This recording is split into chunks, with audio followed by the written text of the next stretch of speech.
Hola, hoy quiero hablarte de celiaquía, lo más destacado, las controversias y cómo me va siendo celíaca. Soy Marle Piedrahita, especialista en alimentación y nutrición.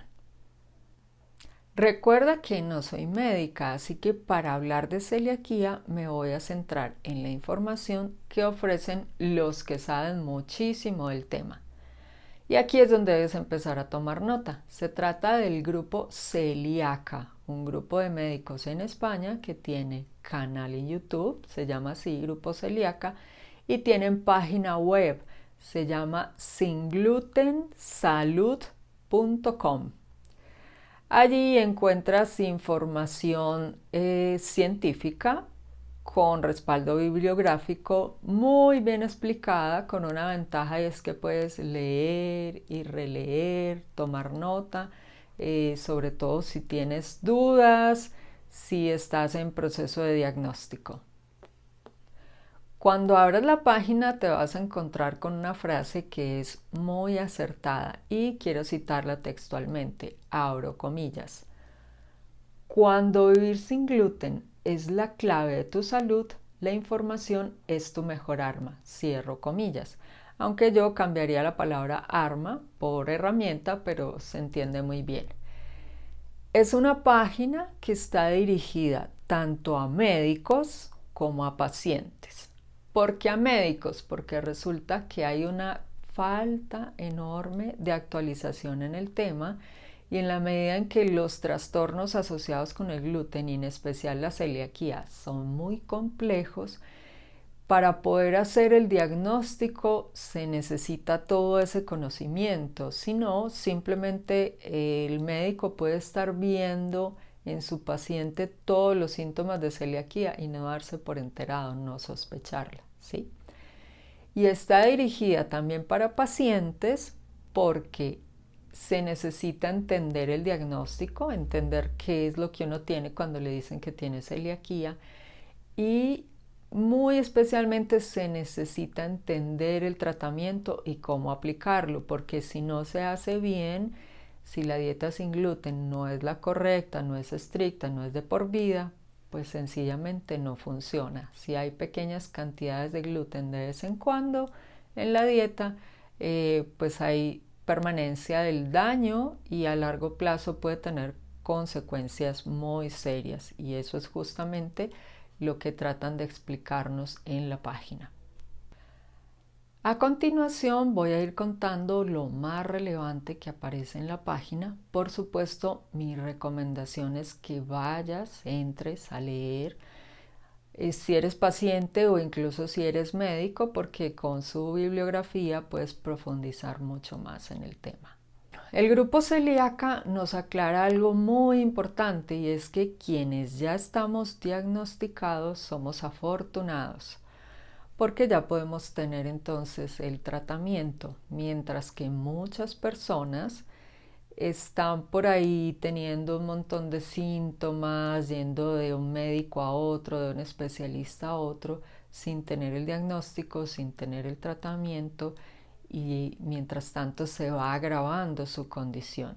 Y esa es la gran mayoría, realmente somos pocos los diagnosticados y faltan muchos por diagnosticarse, hay mucho trabajo por hacer. Ahora sí, entremos en la definición. La celiaquía es un trastorno asociado con el consumo de gluten, que es un conjunto de proteínas que se encuentran en trigo, cebada, centeno y avena. Esta proteína no es indispensable para el ser humano, no necesitas consumirla, no necesitas que esté en la dieta, porque nutricionalmente no ofrece lo que requerimos, le faltan ciertos aminoácidos. Así que no representa un riesgo para la salud no comerla. Pero resulta que el gluten se usa a montones en la industria de alimentos porque ofrece esa propiedad de viscosidad, de elasticidad, porque es pegajoso y porque es el que le otorga dentro de la panadería y la pastelería la esponjosidad a los productos. Así que por eso es muy apetecido, muy usado dentro de la industria de alimentos. La cosa es que el gluten, además de no nutrirte, puede hacer que tu organismo, por error, empiece a atacar los tejidos propios, y eso es lo que se denomina autoinmunidad. Se habla entonces de que la celiaquía es autoinmune, es sistémica, lo cual quiere decir que puede atacar cualquier órgano del cuerpo, incluso varios órganos a la vez, y además es crónica, es decir, no pasa como cuando te da una gripe o tuviste una indigestión porque te intoxicaste con algo y tienes unos síntomas pasajeros, un malestar pasajero y después estás bien. No, cuando tienes celiaquía, la celiaquía se queda contigo, no se te va. La celiaquía afecta el intestino y puede dañar cualquier órgano, y esto es muy importante tenerlo presente. Es que antes la celiaquía se consideraba una enfermedad solamente digestiva, no se pensaba en el resto del cuerpo. Ahora ya se sabe que no es así y que puedes tener síntomas extradigestivos incluso sin tener ni un solo síntoma digestivo. Muchas personas tienen entonces los síntomas y no saben a qué se debe, y tampoco sus médicos saben reconocer que se trata de síntomas de celiaquía. Es el caso de los síntomas neurológicos, por ejemplo. Y lo más complicado aún es que la celiaquía puede estar avanzando, puede estar haciendo muchísimo daño y no mostrar síntomas sino hasta que el daño ya es bastante serio, incluso irreversible. La siguiente frase te va a sonar muy fuerte, pero es real y me pasó a mí, y la quiero leer textualmente. Dice: la mayoría de los celíacos pasa toda su vida sin diagnóstico, enfermando de muchas cosas sin saber la causa. Y es que en mi caso tuve primero el diagnóstico de lupus eritematoso sistémico y 15 años después el diagnóstico de celiaquía, cuando pudo haber sido todo lo contrario, incluso que me diagnosticaran de celiaquía desde la infancia. Seguimos entonces con la definición de celiaquía. La celiaquía afecta a personas con predisposición genética, o como dicen en España, venimos con papeletas o con billetes de lotería gratis. Pero hay algo muy interesante. Resulta que el 30% de la población presenta esa predisposición genética, pero solo un porcentaje pequeño desarrolla la celiaquía como tal. Lo cual indica que se trata de una enfermedad multifactorial, o sea, no solamente está influyendo el factor genético, sino que hay otro factor u otros factores que influyen en el desarrollo de la enfermedad celíaca como tal. Se habla entonces de 1 a 2% de la población en algunos países, en otras regiones puede ser más alto.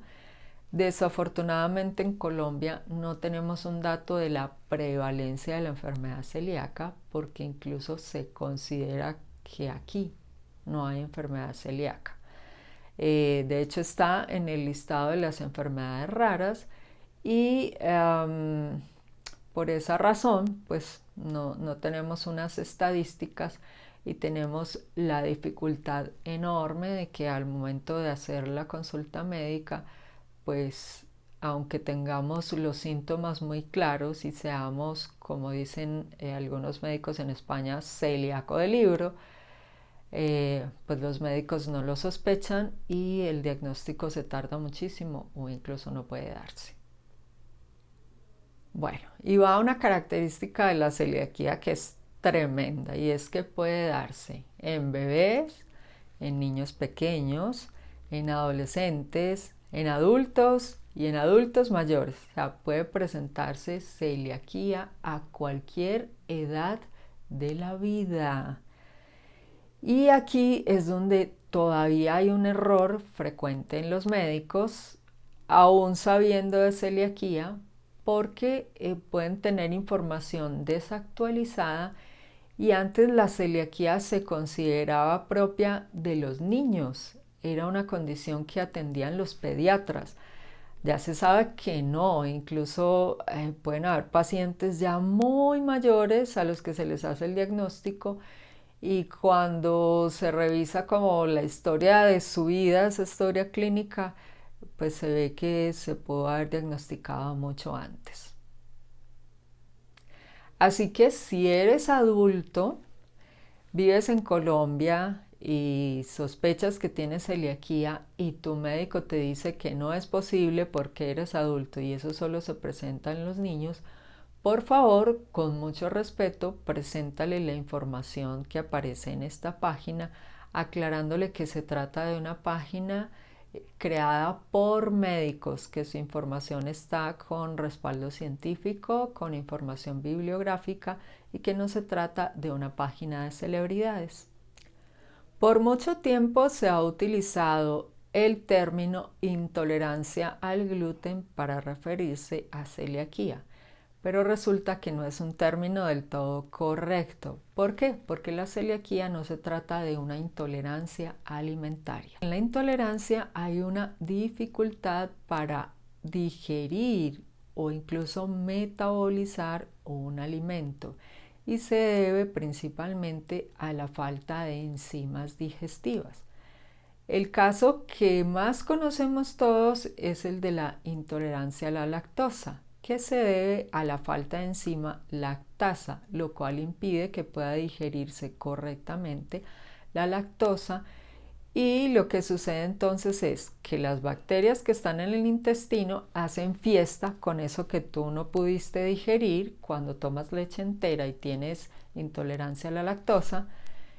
Y tienes entonces los síntomas propios de esa reacción, que es gases, distensión abdominal, tal vez algo de inflamación, algo de dolor, pero como sabrás se trata de una situación pasajera, dura el tiempo que se tarde tu cuerpo como en resolverlo, cuando pasa la digestión, no hay daño de órganos, no hay ataque a otros órganos en el cuerpo, tampoco representa un riesgo para la salud, no vas a tener unas complicaciones que impliquen que te vas a morir, por ejemplo. Mientras que en la celiaquía, en la medida en que se sigue consumiendo gluten, sí hay afectación de otros órganos en el cuerpo, puede ser muy serio, puede comprometer la vida, la calidad de vida. Así que como ves, no tiene mucho sentido que se use el término intolerancia para hablar de celiaquía, cuando en realidad estamos hablando de una condición que es mucho más compleja que el que te caiga mal una leche que te tomaste. La celiaquía tampoco es una alergia. Si bien en la alergia también hay una reacción del sistema inmunológico, es diferente a la que sucede en celiaquía. Y en la alergia no hay un daño gradual de órganos, mientras que en celiaquía sí puede presentarse. Si bien es cierto que según el caso, en la alergia puede presentarse reacciones muy severas, dentro de ellas el choque anafiláctico que puede conducir a la muerte. Son condiciones distintas y de hecho después vamos a verlo en otro video, ya lo había mencionado antes, uno de los trastornos asociados con el gluten es precisamente la alergia al trigo, solamente al trigo. Esto es muy importante. Cada celíaco es diferente, es un universo aparte. Puede tener un solo síntoma o varios síntomas, puede que sus síntomas sean digestivos o que solo tenga síntomas extradigestivos. E incluso es tan complejo que puede tener daño interno y aún así no tener síntomas. Por eso en el grupo celíaca hablan de que los síntomas pueden ser muy variados y variables y pueden aparecer desde la punta del pelo hasta la planta del pie, así de sencillo. Vamos a ver entonces esos síntomas en unas tablas resumen. Empezamos primero con los digestivos. Estos van y vienen, a veces pueden ser intensos y también pueden presentarse periodos en que al parecer como que no pasa nada.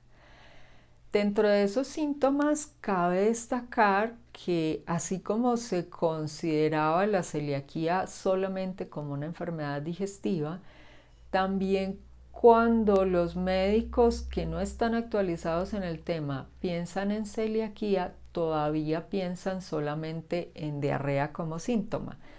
Y resulta que uno de los síntomas puede ser el opuesto, completamente opuesto, que es el estreñimiento, que además es característico de otra condición que es el colon irritable o síndrome de intestino irritable, ¿sí?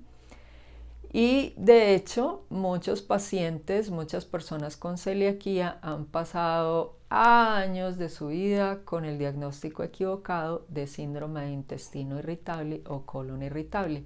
Y ese es el caso de mi mamá, que también es celíaca como yo y pues creo que más de la mitad de su vida estuvo con ese diagnóstico, por supuesto sin resolver, hasta que inició la dieta sin gluten.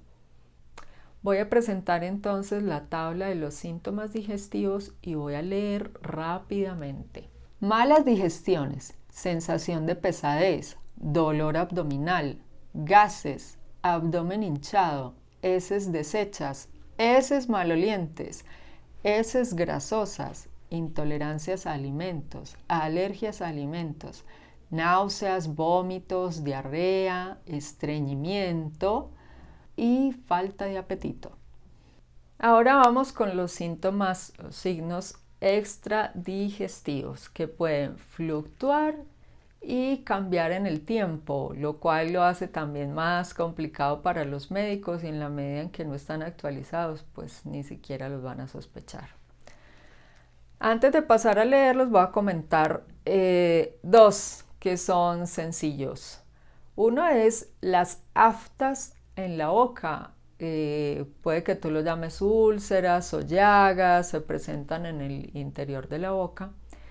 Y pues yo recuerdo tenerlas desde que tengo memoria, ¿sí? Y mi mamá siempre las tuvo. Entonces, como pasaba así, nosotros normalizamos el tener aftas en la boca, a veces estaban, a veces no, y no era una razón de consulta. Y aun si lo fuera, tampoco era un síntoma que los médicos conectaran con celiaquía. Entonces pasa que muchas de esas personas que dicen no tener síntomas, ser asintomáticas, en realidad pueden estar viviendo cosas como las que vivimos en casa, que normalizan un síntoma, un signo, y por eso nunca consultan, nunca lo mencionan, es que lo creen normal, creen que todo el mundo es así. Entonces pueden creer que es normal que después de comer el vientre, el abdomen, la barriga, como la llamas, se infle un poco. Pero resulta que eso no es normal. Y es una razón de consulta, pueden haber otras razones, pero una puede ser celiaquía. Quiero destacar otro síntoma extradigestivo muy sencillo que aparece en este listado y también en el video que aparece en la página con el doctor Luis Rodrigo, y es la anemia ferropénica, que se puede presentar por otras razones fisiológicas. Por eso es muy importante hacer la consulta médica, porque hay que buscar cuál es la razón y hay que resolverla. Y si dentro de ese diagnóstico diferencial se descartaron las otras razones y definitivamente esa anemia no responde ni a una dieta enriquecida en alimentos fuente de hierro, ni a suplementos con hierro, eso es un indicador de que definitivamente hay problemas de absorción y hay que buscar entonces por qué se está presentando, ¿sí? Pueden haber otras causas, pero claramente una de ellas es celiaquía, así que debe ser un llamado de atención para el médico que atiende el considerar la posibilidad de celiaquía. Y desafortunadamente, como lo dice el doctor Luis Rodrigo, para las mujeres pues aparece una explicación así, como que no resuelve nada, y es que esa anemia se debe a la pérdida de hierro a través del ciclo menstrual, lo cual si pudiera ser así, pues entonces muchas mujeres tendrían anemia ferropénica todo el tiempo, y no es así. En realidad eso es una señal del cuerpo de que algo está pasando y hay que prestarle atención. Así que si eres mujer, tienes anemia ferropénica y no te la resuelven de ninguna manera, por favor considera esta posibilidad, consulta con el médico, plantéale la búsqueda de la razón de por qué no hay una absorción adecuada de ese hierro. Paso entonces a mostrarte las tablas resumen con los síntomas extradigestivos, porque tuve que ponerlo en varias y voy a leerlos. Síntomas extradigestivos: cansancio aumentado, dolores de cabeza, mente nublada o neblina mental, irritabilidad, cambios de humor, depresión, ansiedad. Trastornos neurológicos están entonces la ataxia, demencia, epilepsia, esquizofrenia, tics, etc. Dolor de huesos, dolor muscular, dolor de articulaciones, hormigueos o entumecimientos en manos o pies, parestesias. Huesos débiles y frágiles, es decir, osteoporosis, osteopenia. Problemas en la boca como aftas, boca seca, alteraciones o defectos en el esmalte de los dientes, lengua roja, lisa y brillante. Dermatitis como dermatitis atópica, urticaria, dermatitis herpetiforme, etc. Alergias de todo tipo, de contacto, por inhalantes, a alimentos. Trastornos oculares como ojo seco, ceguera nocturna, úlceras corneales, uveitis. Trastornos del metabolismo del hierro como ferropenia o anemia. Trastornos menstruales, reglas dolorosas o desajustadas, sangrados abundantes, etc. Infertilidad, baja libido o inexistencia de deseo sexual, y quien creyera que pudiera estar asociado. Abortos espontáneos, retraso del crecimiento, talla baja y convulsiones. Y además otras enfermedades autoinmunes como hipotiroidismo, diabetes tipo 1, artritis reumatoide, vitiligo, lupus, etc. Y además un largo etcétera. O sea, este es apenas un resumen, pueden haber más. Ahora, después de ver todos esos síntomas, te preguntarás entonces cómo saber si eres celíaco o no.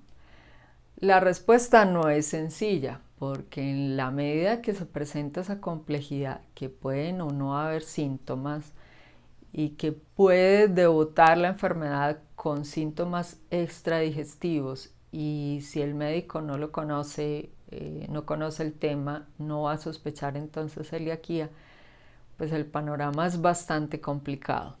Resulta que la enfermedad celíaca puede debutar con una enfermedad asociada.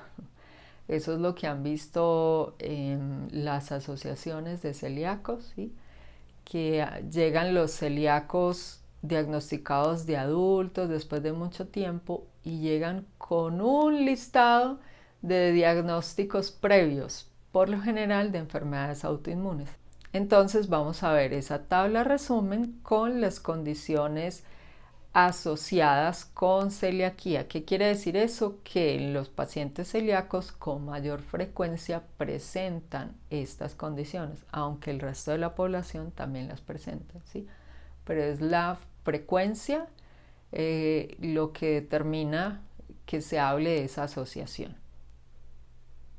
Trastornos asociados con la celiaquía. Estos incluyen el hipotiroidismo, la diabetes tipo 1, la dermatitis herpetiforme atópica, las alergias y las intolerancias alimentarias, como por ejemplo la intolerancia a la lactosa, osteopenia y osteoporosis, retraso del crecimiento, pérdida de masa muscular, hepatitis autoinmune, epilepsia y un largo etcétera.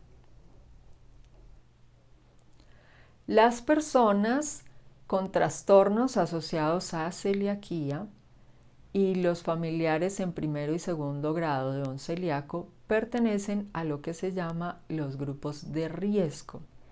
Y esto es importante en los países donde se reconoce la prevalencia de la celiaquía porque tienen un protocolo para su manejo. Y ese protocolo incluye que a estas personas se les hacen los exámenes para celiaquía, aun si no tienen síntomas asociados con celiaquía. Pero como ya vimos, hay de alguna manera una asociación, hay un indicador de que podría ser, de que podrían estar teniendo celiaquía avanzando de una forma silenciosa. En Colombia, como la celiaquía se considera una enfermedad rara, pues por supuesto no hay un protocolo de manejo para celiaquía y no tenemos algo así dentro del sistema de salud. Nos toca recurrir al sentido común, conversar mucho con los médicos que nos atienden para poder hacer que una vez que, y así lo tuve que hacer en mi caso, una vez que tenemos el diagnóstico, empezar a hacer esa evaluación con los familiares. Entonces, yo tuve primero el diagnóstico de celiaquía y después se hizo el proceso para mi mamá. Después de ver todo lo anterior, es muy importante decir que uno no es más celíaco ni menos celíaco que otro, tampoco más sensible o menos sensible que otro.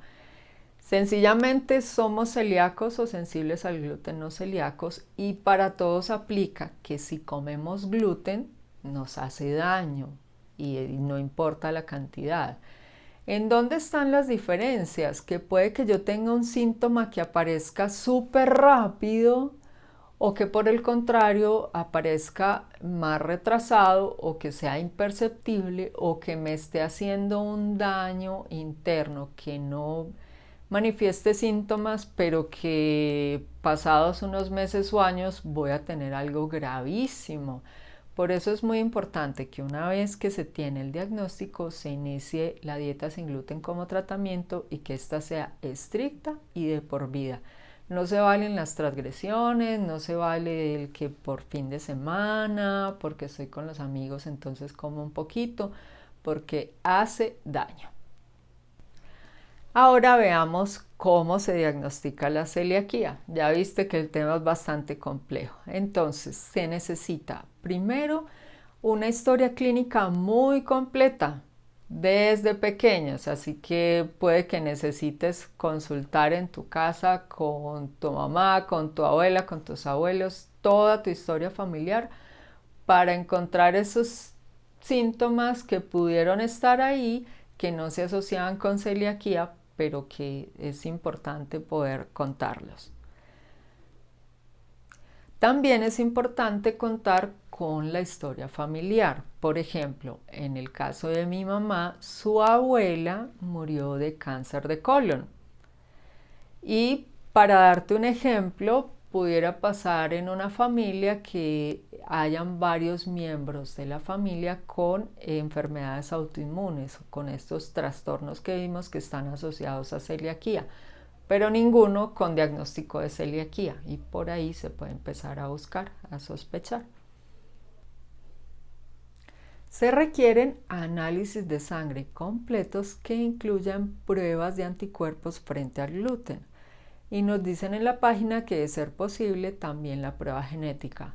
Eso para Colombia en este momento es bastante complicado, dado que ni siquiera tenemos un protocolo de atención para celiaquía y el sistema de salud es bastante restringido para autorizar ese tipo de pruebas que son costosas. Así que pueda hacerse de forma particular, pagando esos costos que con seguridad son altos. Además de las pruebas de sangre, se hacen biopsias duodenales para evaluar el estado de las vellosidades intestinales, ver el grado de afectación, que además tiene una clasificación. Y aclaro, esa clasificación nada tiene que ver con ser más celíaco o menos celíaco, se es o no se es celíaco. De hecho, hay personas con un daño intestinal muy bajo, sin embargo pueden tener síntomas más fuertes, y lo contrario, algunos pueden no tener síntomas y cuando van a hacerles una biopsia duodenal, el resultado es que tienen las vellosidades súper atrofiadas. Así que, insisto, todos somos distintos, cada celíaco es un mundo diferente. Además, para el diagnóstico de celiaquía, en la página aparece algo que sí quiero leer textualmente, y si eres médico, por favor dirígete a la página y profundiza mucho más en la bibliografía y en las razones de por qué ellos lo exponen así. Paso entonces a leer. En casos dudosos o de difícil diagnóstico o para confirmar una sensibilidad al gluten no celíaca, evaluar la respuesta a la dieta libre de gluten estricta y por un periodo de 6 meses, preferiblemente 1 año o 2. Y aquí de nuevo te pido que prestes mucha atención. Resulta que se puede ser celíaco y tener anticuerpos negativos, y que pasa con bastante frecuencia según lo reportan estos especialistas.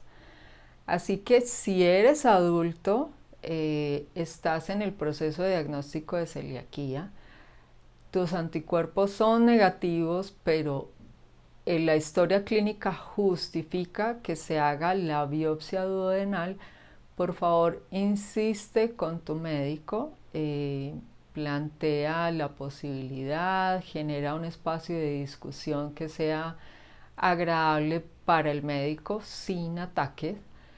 Si es necesario, le pasas la información de esta página para que pueda hacerse ese examen que es tan importante, pueda darse ese paso y no se pierda todo el proceso anterior, que incluye el consumo de gluten, que para muchas personas que lo habían dejado antes, pues les cuesta bastante. Así que para que ese proceso no se pierda, tratemos de hacerlo completo cuando se justifica. Y si eres médico y esto no lo habías visto antes, de nuevo, por favor, ve a la página, ve con los expertos en el tema y actualiza esa información. Y ya llegamos a una pregunta muy seria, muy importante, y es si la celiaquía puede ser mortal. La respuesta es que sí, pero que no es frecuente, que pasa en casos en donde se presentan diversos tipos de cáncer, en especial el linfoma intestinal, y en casos en que se presenta una crisis celíaca, ¿sí? ¿Y cuándo puede suceder esto o a quiénes les puede pasar? Pues a las personas que fueron diagnosticadas pero o no entendieron cómo hacer la dieta correctamente o por su cuenta decidieron hacer transgresiones, o las personas que o no son diagnosticadas y tienen ese desenlace fatal, o son diagnosticadas de manera muy tardía. Por eso hay que trabajar en difundir la información sobre celiaquía. Tenemos que educarnos las personas que tenemos los síntomas y ayudar en ese proceso de diagnóstico, y también la comunidad médica necesita actualización. Dependemos de ellos, dependemos de esa capacidad del sistema de salud para diagnosticarnos. Y ya llegamos a la parte positiva, el tratamiento para celiaquía. Y como se trata de que el problema está en lo que comemos, pues la solución está en dejar eso que comemos que nos sienta mal. El tratamiento entonces consiste en una dieta sin gluten, es decir, sin trigo, cebada, centeno, avena, los híbridos de estos cereales y también sus derivados. Lo rico es que, listo, no podemos comer eso, pero hay una cantidad de alimentos que sí podemos comer. y en ellos está basada la dieta que nos recomiendan los especialistas, que es una dieta basada en alimentos que de manera natural no contienen gluten y no una dieta basada en productos. Además, con una dieta basada en alimentos naturales tenemos la gran ventaja de que al momento de hacer la compra no tenemos que leer el etiquetado, solo tenemos que asegurarnos de que estén frescos y ricos. Aunque muchas personas siguen la dieta sin gluten por moda, y si pensamos en celebridades la lista puede ser muy larga, no se trata de una dieta de moda. Y muchas personas llegan a la dieta sin gluten por necesidad y desafortunadamente sin un diagnóstico, porque dentro de la comunidad médica muchos médicos no están preparados para escuchar a los pacientes, para sospechar celiaquía, entonces no se genera un diagnóstico, ¿sí? Y un porcentaje ya más pequeño de personas tiene la dieta sin gluten como tratamiento claramente instaurada porque ya tiene un diagnóstico. Quienes inician la dieta sin gluten por cuenta propia pueden estar corriendo riesgos. Primero, porque pueden no tener la información adecuada y no estar haciendo la dieta de forma correcta, seguir todavía con algo de consumo de gluten sin advertirlo.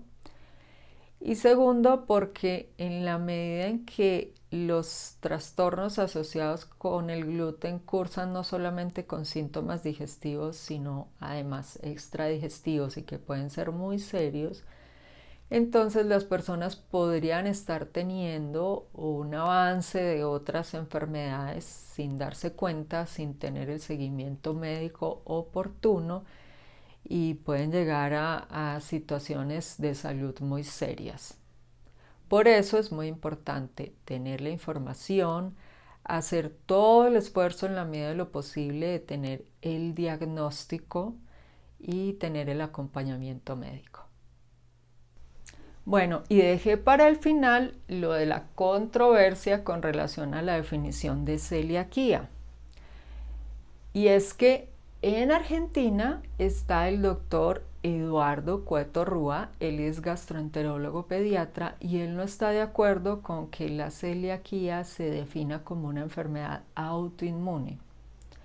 Para él es una condición que puede manejarse adecuadamente a través de la alimentación. Y digamos que se puede entender su planteamiento en la medida en que él es pediatra, ha trabajado muchísimo por el diagnóstico precoz, trabajó muchísimo por la creación de la Asociación de Celíacos en Argentina, es un gran promovedor de la información y trabaja mucho por hacer que los médicos se formen y que las personas sepan o tengan una idea de lo que pueden tener y vayan a consulta, ¿sí? Entonces, en la medida en que promueve el diagnóstico precoz y atiende niños, su razonamiento es que una vez que está el diagnóstico y se instaura o se adopta la dieta sin gluten como tratamiento y es estricta y de por vida, esos niños van a crecer sanos y felices. Y es así, él tiene muchísimos casos exitosos, por eso defiende a capa y espada su argumento. Pero para otras personas que fueron diagnosticadas de adultas, resulta como inconcebible que se piense solo como una condición, porque están sufriendo las consecuencias de toda esa exposición al gluten, de todo ese daño en el cuerpo. Así que hay muchos pacientes que no están de acuerdo con la posición del doctor Cueto.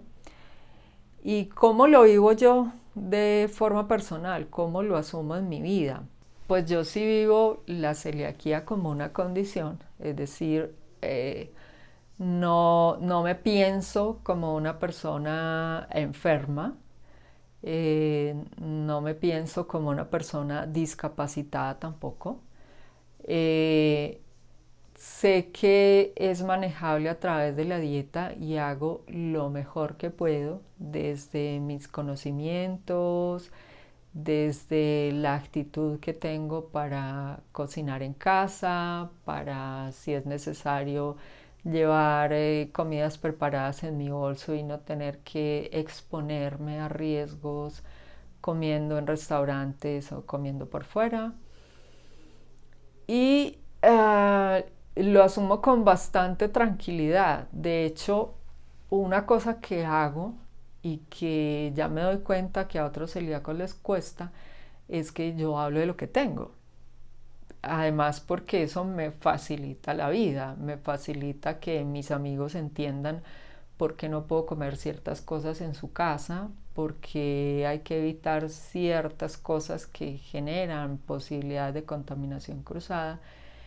Y genero a mi alrededor todo un espacio de comprensión, de ayuda, no de crítica. Además, porque siempre lo explico con tranquilidad. No busco generar a mi alrededor sentimientos de tristeza o de pobrecita yo, para nada, no me veo así.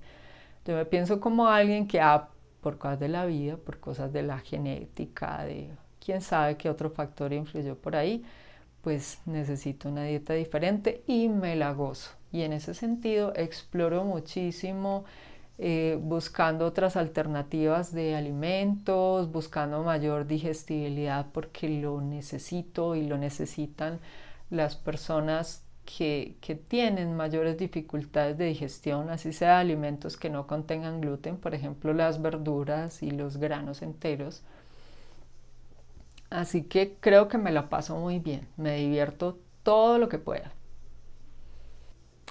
Ya sé que fue bastante largo el video, míralo todas las veces que sea necesario e insisto, esa página de la que tanto hablé hoy, visítala. Tiene una información muy bien presentada, muy bien documentada, es lo más serio que te puedo mostrar. Y eso sí, te aclaro, y lo aclaran también en la página, la información que se presenta en este video no reemplaza una consulta médica y tampoco una consulta nutricional. Si crees que tienes alguno de los trastornos asociados con el gluten, si crees que tienes celiaquía, debes consultar con tu médico. Debes hacer todo el proceso de diagnóstico. No debes iniciar la dieta sin gluten antes, porque luego cuando quieras hacer el diagnóstico estarías en serias dificultades para volver a retomar el consumo de gluten en la medida en que seas de los que tienes síntomas bastante molestos. Así que eso te costaría, por eso es más conveniente hacerlo primero. Además, porque por cosas de la vida puedes estar en situaciones en las que necesitas que el sistema de salud sepa que tú necesitas dieta sin gluten como tratamiento. Por ejemplo, que por alguna razón estés hospitalizado y el servicio de alimentación del hospital, de la clínica, debe tener claro cómo es tu dieta. Y para las normas de los sistemas de salud respetan la dieta sin gluten si está ya diagnosticado y si es como tratamiento. De lo contrario, es un lío que consigas que te den la alimentación correcta. Además, porque si tienes otras dificultades de salud asociadas con ese trastorno debido al gluten, necesitas un seguimiento médico. Eso es muy importante. Recuerda suscribirte al canal, darle me gusta, darle clic a la campanita para que te lleguen las notificaciones de otros videos y por último, recuerda que cuidarte es tu decisión. Nos vemos en una próxima oportunidad. Chao.